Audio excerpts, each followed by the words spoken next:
بسم الله الرحمن الرحيم الحمد لله رب العالمين والعاقبة للمؤمنين والنار للمتقين الصلاة والسلام على سيدنا ونبينا حبيب الله وأمير نفوسنا بالقاسم المصطفى محمد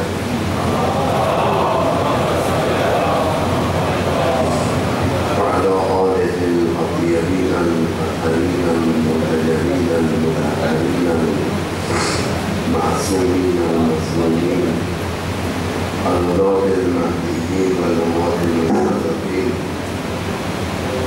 لا سيما بقية الله في الأرضين واللعنة الدائمة الباقية على أعدائهم وقاصد حقوقهم ومنكر فضائلهم من يومنا هذا إلى يوم الدين. اللهم أجل لوليك الفرج والعافية والنصر واجعلنا من خير أعوانه وأنصاره وشيته والطاغين له والمستشهدين بين يديه. أما بعد فقد قال الله تبارك وتعالى بسم الله الرحمن الرحيم وجعلناهم أئمة يهدون بأمرنا وأوحينا إليهم إلى الخيرات وإقام الصلاة وإيتاء الزكاة وكانوا لنا عابدين. صلاة الشهر رمضان.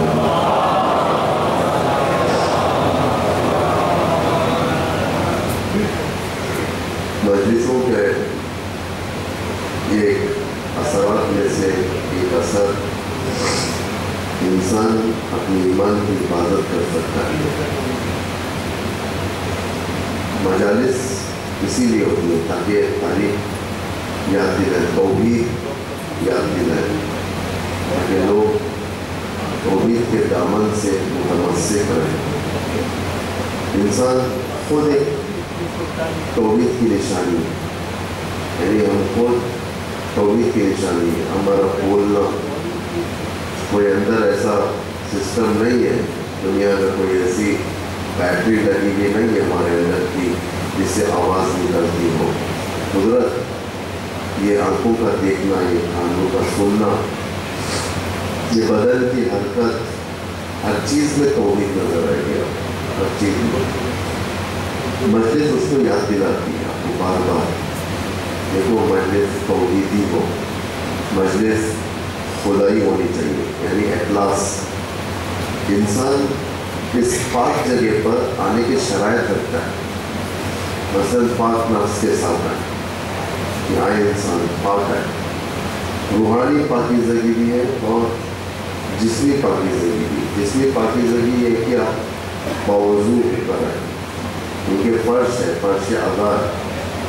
اس لیے نہیں کہ فرش بچھا ہوا ہے، ایک کمیونٹی ہال ہے، اسے امام باڑہ کہا جاتا ہے اور یہاں پر مجلس ہوتی ہے. نہیں، اس لیے کہ یہاں پر معارف آل محمد ملتے ہیں لوگوں کو. یہ ضروری نہیں کہ 1 گھنٹے کی مجلس اگر ہو رہی ہے تو پورا 1 گھنٹے کا میٹر ذہن میں ہے. 2 منٹ کا میٹر بھی اگر ذہن میں آ گیا اصلاح کے لیے کافی ہے. اصلاح کے لیے بہت جگہ ہے. تو معرفت کے درجے تک پہنچنے کے لیے سب سے بڑی چیز، کیونکہ میں مجمع کو یوٹیلائز کرنا چاہتا ہوں، جوانوں کا اور نوجوانوں کا مجمع زیادہ ہے. مجھے چاہیے کہ ان کے بارے میں بھی بات کروں میں. یہ بہت بڑی چیز نہیں ہے، کیونکہ یہ جو سن ہوتی ہے تقریباً 13 سال کے بعد والے سن، نوجوانی اور جوانی کے سن میں جب انسان داخل ہوتا ہے، یہ ڈیسائیڈ کرنا اس کے لیے مشکل ہو جاتا ہے کہ میں کیا بنوں، کون سے راستے پر چلوں، کیا انتخاب کروں میرے لیے. ڈیسائیڈ کرنے کا بہترین وقت یہی ہوتا ہے 12 ایئر 13 ایئر، کیونکہ جیسے جیسے ڈیسیشن اس میں پکے ہوتے جائیں گے تو جوانی کے مرحلے میں 20 سال کے بعد شریک حیات کے انتخاب کرنے میں بھی آسانی ہو جائے گی. اگر انسان ذہن اور عقل کو یوٹیلائز نہیں کرے گا تو ہر ڈیسیشن رانگ ہوتا جائے گا. یہ بیسکس ہے, یہ امپورٹنٹ نہیں ہے. نوجوانی کا بالخصوص 10 سال کے بعد سے, 10 سال کے بعد ایک ہوتی ہے شریعت کا واجب ہونا 15 سال ہے, لڑکی کے لیے 9 سال ہے, لیکن کبھی کبھار عقل کو رشد دینے کے لیے بچپن سے ٹریننگ دینی پڑتی ہے, بچپن سے, تاکہ آپ خطا نہ کریں. انسان خطا ہو سکتی ہے, غلط ڈیسیشن انسان کی زندگی کا ایک پارٹ ہے. یہ مت سمجھے کہ بڑے سے بڑا انسان خطا نہیں کر سکتا تھا, انسان خطا کر سکتا ہے. ڈیسیشن خطا, آج جتنے دنیا کے اندر جنگیں پھیلی ہوئی ہیں یہ کسی بھی نہ پڑے گی. کیا 3 سال کے بچے نے فیصلہ کیا ہے؟ 3 سال کے بچے نے فیصلہ نہیں کیا. بڑے بڑے لوگ جو اپنے آپ کو نیتا کہتے ہیں, جو اپنے آپ کو پڑھے لکھے کہتے ہیں, بڑی بڑی یونیورسٹی سے ڈاکٹر ڈگری کی ہے, انہوں نے ڈاکٹریٹ حاصل کی ہے, یہ سب جو تھنک ٹینک کے ٹیم کے اندر بیٹھے ہوئے, ان کے غلط فیصلوں کی وجہ سے دنیا میں آگ لگی ہوئی ہے. ان کے غلط فیصلوں کی وجہ سے دنیا پریشان ہے. ان کے غلط فیصلوں کی وجہ سے دنیا کے اندر بھوک بڑھ رہی ہے. ان کے غلط فیصلوں کی وجہ سے دنیا کے اندر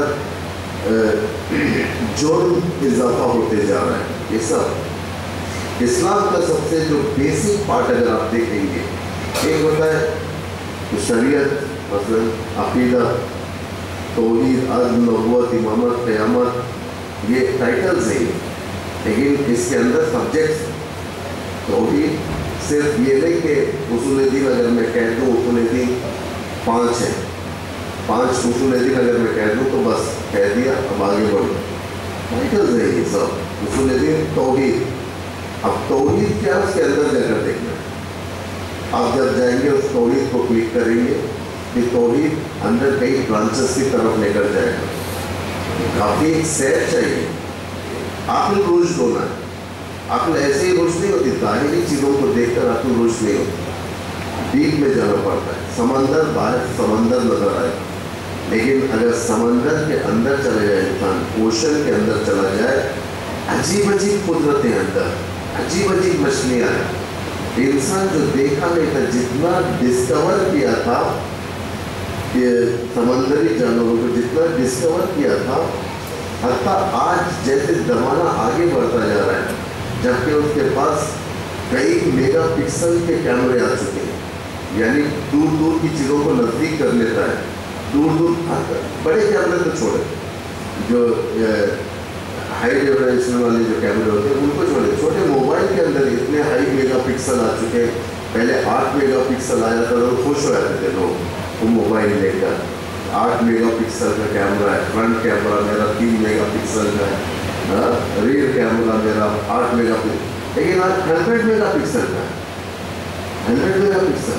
ہمیں سوچنے کا اتنی ترقی کے باوجود جو انسان سمجھ رہا تھا ہم فضاؤں میں پہنچ چکے, سمندر کے اندر پہنچ چکے, زمین کے تہہ تک جا چکے, اس کے باوجود بھی آج کی تحقیق ہے لوگوں کے سامنے ایک نئی نئی چیز ایسی آتی ہے سمندر کے اندر سے جو لوگ آج تک دیکھے نہیں تھے. ببھی آئیے اللہ ربی کو مت کہتے بات اے جی تم کن کن نعمتوں کو چھٹلاؤ گے اللہ کے. وسیع ہے, کائنات وسیع ہے ہر چیز میں, بس عقل لڑا ہے. قرآن دیکھیں کتنا ہم لوگوں کو, انسانوں کو جھنجھوڑ رہا ہے. ہوتا ہے نا کبھی انسان گھومتے رہتا ہے, صبح صبح ماں آتی ہے فوراً ہاتھ پکڑ جھنجھوڑتی ہے, بولے دل گھبرا جاتا ہے, فوراً اٹھ جاتا ہے انسان, دیکھتا ہے آپ نے مجھے جو غصہ آیا, لیکن ٹیمپرری غصہ ہے.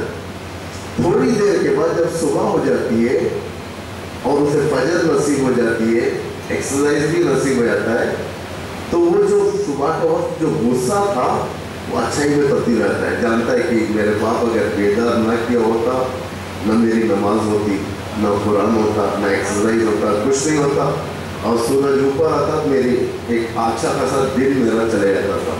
جو کرے بہت ساری چیزیں, عبرتیں بہت ہی, حاصل کرنے کے لیے بس عقل چاہیے سمجھنے کے لیے. وہاں اکثر العقل وعقل الاعتبار. امام علی فرماتے ہیں نہج البلاغہ میں، آپ جوان بہت ہیں یہاں پر، میں آپ کو نصیحت کرتا ہوں نہج البلاغہ سے ٹچ رکھیں. قرآن اور نہج البلاغہ بہت ساری کتابیں ہیں. بعد میں یہ مت سمجھے کہ میں نے ریسٹرکٹ کر دیا کہ صرف ایک ہی کتاب پڑھا ہے، بہت ہے، لیکن نہج البلاغہ اچھی ہے.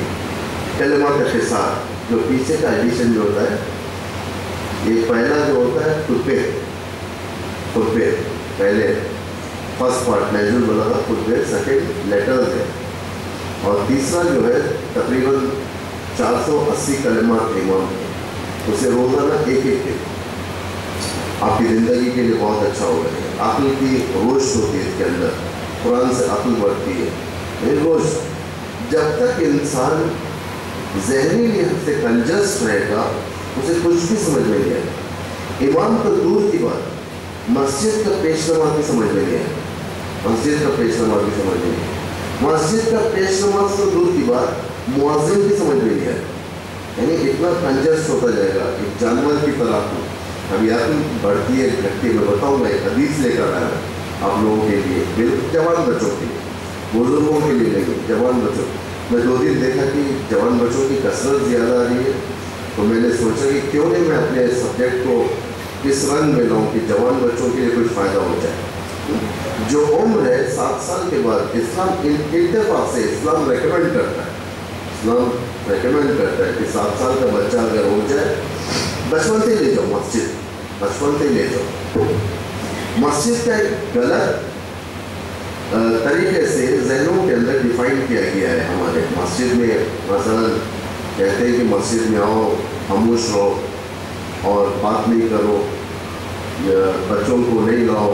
یہ سب فطری مسائل سے نہیں بات کر رہا ہوں، فطری مسائل ہیں. بچوں کو اس لیے نہیں لانا چاہیے، ہو سکتا ہے کہ چھوٹا بچہ نجاست کر دے، پیشاب کر دے، پیٹرن نہ کرے، چھوٹا بچہ ہے. لیکن آج کل بہت سارے چیزیں آ چکی ہیں، پیمپر آ چکا ہے، سب چیز آپ پہنا کے لا سکتے ہیں. آپ بعض مسجدوں کے اندر میں گیا ہوں اور مسجد کے اندر یہ لکھا ہوا تھا کہ مسجد کے اندر دنیا کی باتیں کرنا منع. یہ غلط کنسیپٹ ہے انسان. اس کے بعد مسجد وہ جگہ ہے جہاں پر مومنین آپس میں ملے، مومنین اپنا فیوچر پلان کرے. البتہ دنیا سے مراد یہ ہو سکتا ہے کہ پستی نہ کرے، ایک دوسرے کے خلاف سازش نہ کرے، ایک دوسرے کے خلاف ایک دوسرے کی غیبت نہ کرے، ایک دوسرے پر تہمت نہ. مسجد اس کی جگہ نہیں، مسجد پلاننگ کی جگہ ہے. پیغمبر اکرم کے پاس کوئی ایسا کنٹرول روم نہیں تھا کہ جہاں پہ جا کر پیغمبر اکرم بیٹھ کر پلاننگ کرتے. مسجد میں کرتے پلاننگ، مسجد. البتہ جو پبلک کے حد تک کی ہوتی، بعض پلاننگ کانفیڈینشیل ہوتے دشمن کے خلاف، وہ سب مسجد میں نہیں کرتے تھے پیغمبر. یعنی ہر ایک کو بھی آنے نہیں دیتے پیغمبر کو. جیسا ہم تصور کرتے ہیں پیغمبر ویسے نہیں. پیغمبر باقاعدہ الہی پروٹوکول کو مینٹین کرنے والی شخصیت ہے. پیغمبر کو ہم نے ہر ایک کے برابر کر دیا. پیغمبر ہمارے سوچوں سے بھی بالا تر، کوئی نہیں پہچان سکتا ہوں. مسجد کو لاؤ، بچوں کو لاؤ، چھوٹے بچوں کو لاؤ مسجد میں. اگر آواز کرتے کر لیتے کوئی بات نہیں، نماز کو ڈسٹرب نہیں ہوتا، نماز چلتی رہتی ہے آواز. لیکن مسجد کا بیٹا بنو، مسجد کی بیٹی بنو. بہت ساری جگہوں پہ ہمارے پاس دیکھیں، چنئی کے اندر ہمارے پاس مسجد میں پارٹیشن ہے باقاعدہ. عورتیں بھی آتی ہیں جماعت میں نماز پڑھتی ہیں، عورتیں بھی آتی ہیں جمعے میں آتی ہیں، عیدین میں آتی ہیں، نذیر میں آتی ہیں. ہر روز نماز پنجگانہ میں کم از کم 1 ڈزن عورتیں تو ہوتی ہیں ہمارے پاس. یعنی رائٹس جسے کہا جاتا ہے، ویمن رائٹس. ایک عورت اگر گھر کے اندر رہے گی تو جماعت کا اسے ثواب ہی نہیں ہے اس کے پاس. آپ ایران چلے جائیں، عراق چلے جائیں، وہاں پر عورتیں مردیں سب ایک جماعت میں ایک مجتہد کے پیچھے نماز پڑھتے، سب پڑھتے. اتنا دیکھنے کے باوجود بھی ہم اگر اپنے جگہوں پر امپلیمنٹ نہیں کریں، اس کا مطلب یا تو ہم اگنور کرتے، اگنورنگ پالیسی ہمارے پاس کہ بھائی ہم سے تعلق نہیں ہے. وہ سب ایرانیوں کا دین الگ ہے، انڈینس کا دین الگ ہے. ایرانیوں کی شیعت الگ ہے، انڈین کی شیعت الگ ہے، ایسا تو نہیں ہے، سب ایک ہی ہے، صرف امپلیمنٹ کرنا ہے۔ امپلیمنٹ کرنے کے لیے عقلی رشد کرنا پڑتا ہے۔ اسلام کہتا ہے یہ بچپن سے تربیت کا ہوتی ہے۔ تربیت صرف اور صرف دنیا کے یونیورسٹیز آپ کو اخلاقاً تربیت نہیں کر سکتے۔ مورل کیریکٹر ہوتا ہے سبجیکٹ، لیکن اس پر زیادہ زور نہیں دیتے۔ مورل کیریکٹرز خود کو ڈیولپ کرنا پڑتا ہے، گھر میں ڈیولپ کرنا پڑتا ہے۔ زندگی جو روزمرہ جو ہماری زندگی ہوتی ہے، ڈیلی افیئر جو ہمارے ہوتے ہیں، جو بھی ہمارے کام ہوتے ہیں، اس کو سیٹ کرنا پڑتا ہے۔ یہ کیسے؟ عقل کے ذریعے سے، رہنمائی کے ذریعے سے، ورنہ نہیں ہو سکتا۔ ورنہ زندگی بہت ساروں کے ایسے ہی گزرتی ہے، پیدا بھی وہیں پر ہوتے ہیں، زندگی بھی وہیں پر کرتے اور مر بھی وہیں پر جاتے ہیں، کوئی پوچھنے والا بھی نہیں ہوتا۔ خبریں بھی پرانی ہو جاتی ہیں، خبر کے اوپر بھی رشد کب ہوگا؟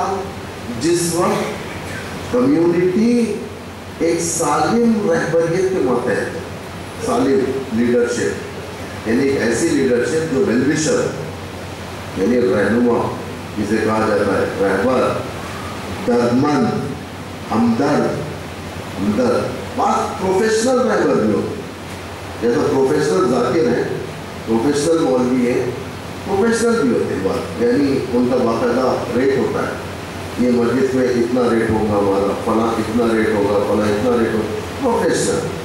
ان پروفیشنل جو اللہ کے لیے کام کرتے ہیں، اس کا مطلب یہ نہیں کہ ان کو نہ دیا جائے، وہی ان کا بھی حق بنتا ہے، لیکن یہ لوگ بولتے نہیں، یہ ہمدرد ہوتے ہیں، چاہتے ہیں کہ قوم کو ایک ڈائریکشن دے، ایک مقام پر لے جائے، ان کی عقلوں کو رشد دے۔ سب سے بڑی بات ہے، اگر عقل کو رشد دے دیا، یعنی میچورٹی اگر قوم کے اندر لا دی جائے تو قوم تیزی سے آگے بڑھ سکتی ہے۔ ورنہ بہت سارے قوم کے بربادیاں، نابودیاں، بہت سارے قوم کے عقل کی کم ہونے کی وجہ سے یا نہ ہونے کی وجہ سے بھی، بہت سارے قوموں کی آپ دیکھیں دنیا کے اندر کتنے مثال ہیں، بعض قرآن خود مثال پیش کر رہا ہے۔ آپ انبیاء کے دوروں کے واقعے اگر مشاہدہ فرمائیں گے تو کئی جگہ پر قرآن نے کہا ہے افلا یتدبرون، کہ تم تدبر کیوں نہیں کرتے، فکر غور کیوں نہیں کرتے، افلا تعقلون، تم عقل کیوں نہیں لڑاتے۔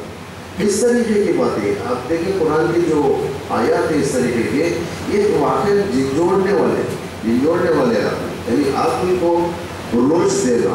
انسان یعنی تھوڑا بہت اگر انسان مثلا پڑھ لیتا ہے، تھوڑا بہت اگر انسان کچھ زندگی میں اچیو کر لیتا ہے، اپنے آپ کو عاقل سمجھتا ہے، عاقل سمجھ، زیادہ پڑھنے کا نام عقل نہیں۔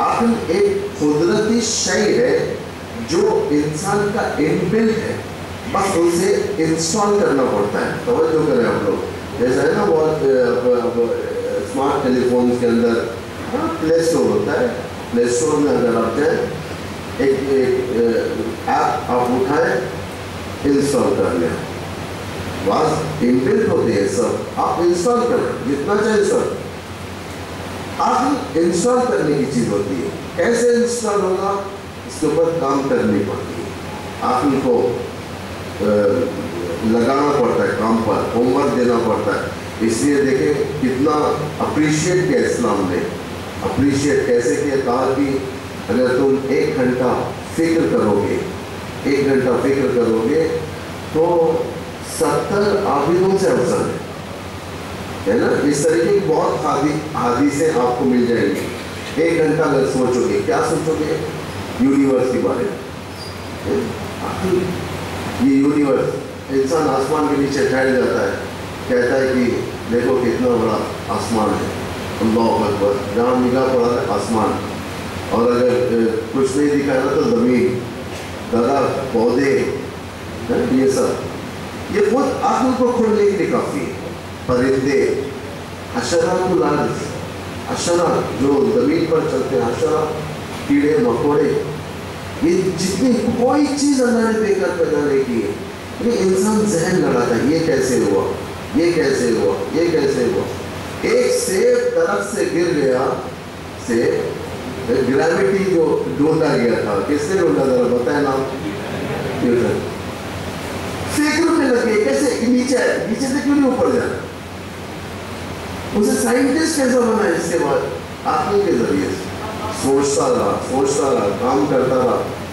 جتنے لیڈنگ یوں کہا جائے کہ سائنٹسٹ ہے دنیا کے اندر, جو پاسٹ اور پریزنٹ, یہ سب عقل کی بنا پر.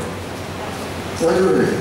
الگ سے انہوں نے باہر سے لے کر, جیسا آج کل لوگ کر لیتے ہیں, ایک کار لینے کے بعد ایکسٹرا فٹنگ کرتے ہیں لوگ, ایکسٹرا فٹنگ, یہ چیز کار میں ایکسٹرا, یہ چیز ایکسٹرا, وہ چیز ایکسٹرا, فلاں چیز ایکسٹرا.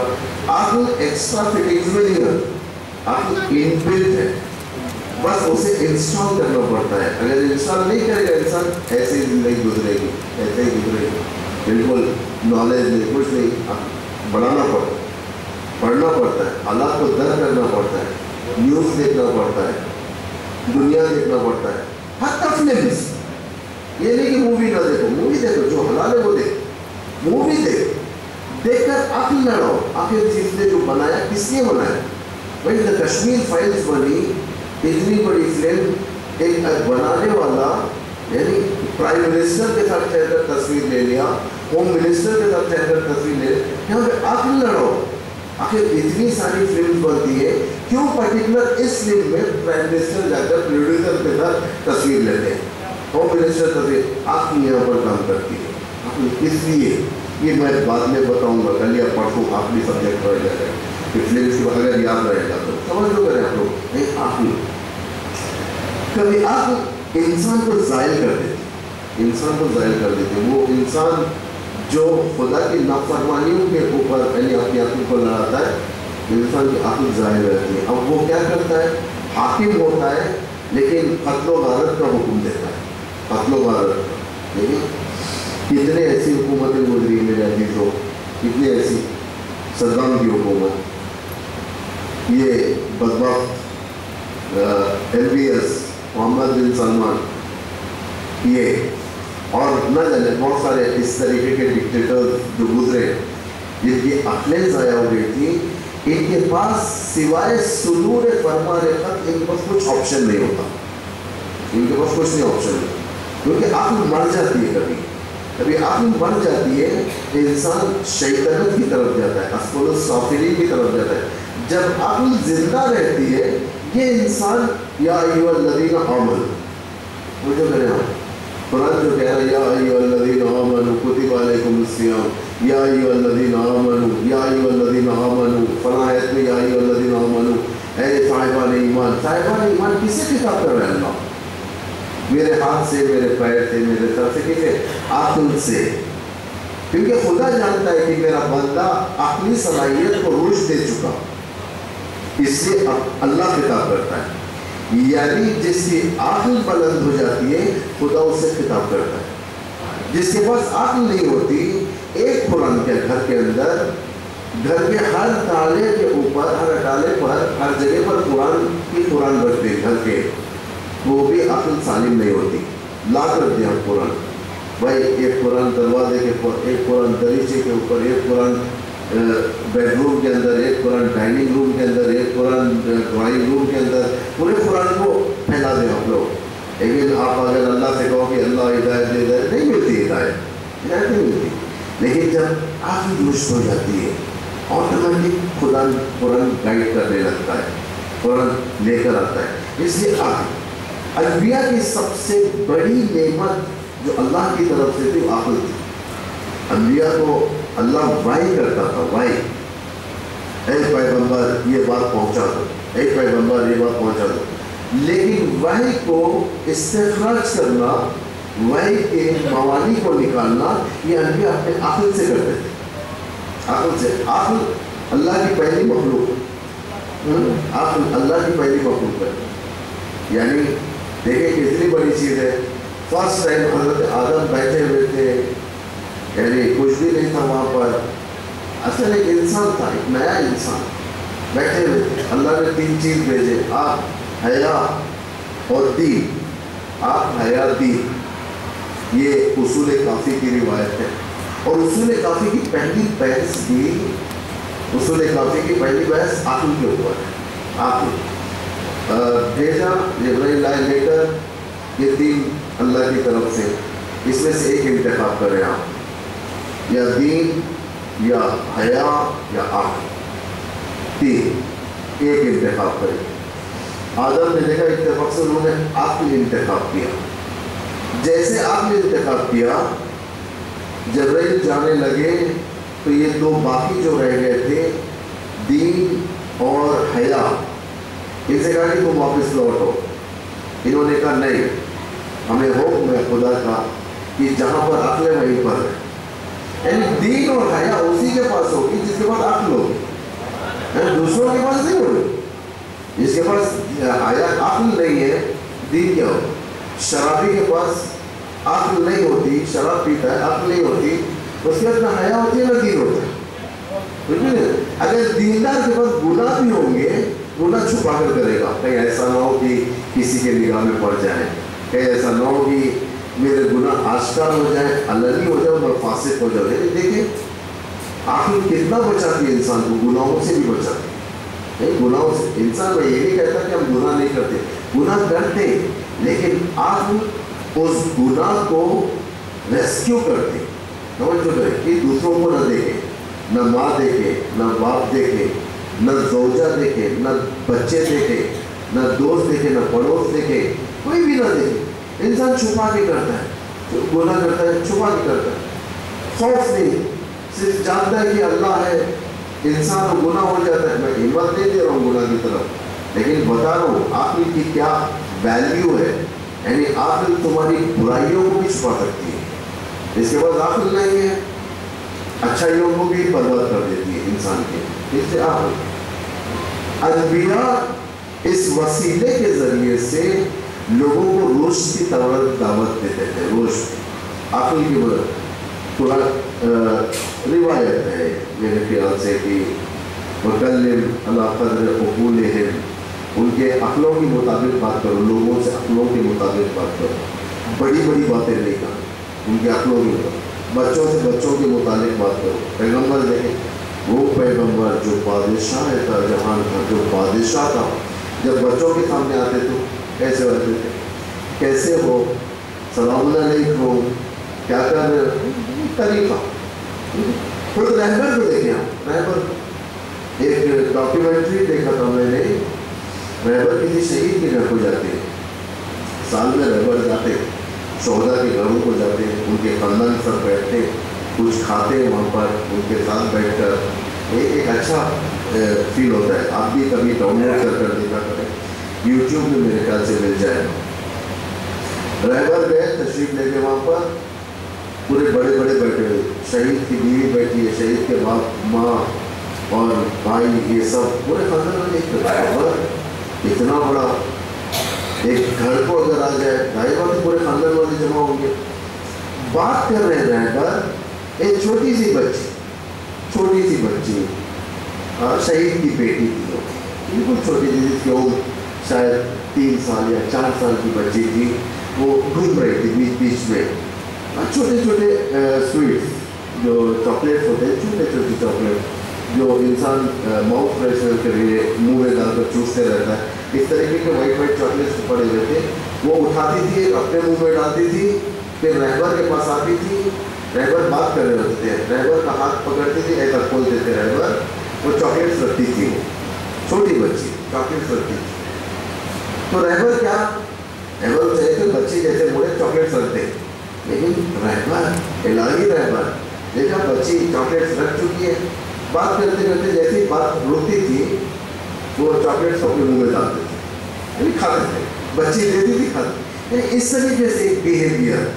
یہی رہبر جس وقت امریکہ کو ڈرانے کے لیے آ جاتا ہے، امریکہ کا وائٹ ہاؤس کام چاہتا ہے، توجہ کریں آپ لوگ، یہی رہبر جب وائٹ ہاؤس کو آگے دکھا دیتا ہے، وائٹ ہاؤس کام چاہتا ہے، یا یہ رہبر تقریر کرتا ہے، آل سعود کام چاہتا ہے۔ جب یہ رہبر جماعت جمعے کے خطبے میں آ جاتا ہے، دنیا یہ دشمن اسلام کام چاہتی ہے، لیکن یہی رہبر شہداء کے سامنے، بچوں کے سامنے، ایک ڈاکیومنٹری ہے، میں جوان بچوں سے خاص طور سے مخاطب ہوں، اس ڈاکیومنٹری کا نام ہے غیر رسمی، غیر رسمی، اس کا انگلش ٹرانسلیشن ہے انآفیشیل،